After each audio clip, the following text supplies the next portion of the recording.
bist du da, ein Stück deiner Zukunft dabei, es ist schon lange klar. Du fühlst dich frei, wenn die Zukunft zur Gegenwart wird, hast du's getan, das Warten. War es wirklich dein Plan, dann verschwindet die Zeit, darauf du in ihr.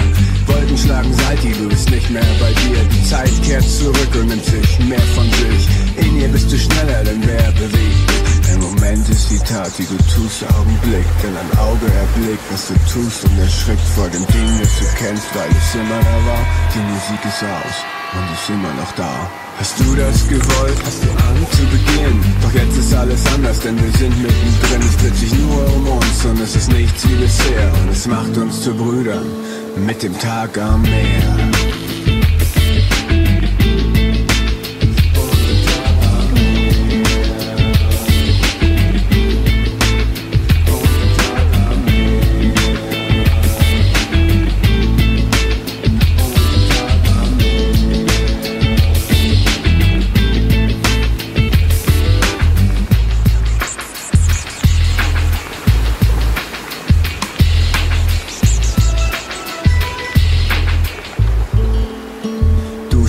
Das Gras, hier und da bewegt sich was, es macht dir Spaß. Nein, es ist nicht nur das, denn nach dem Öffnen aller Türen steht am Ende der Weg des Endes. Der Suche durch das Finden im Augenblick. Du atmest ein, du atmest aus.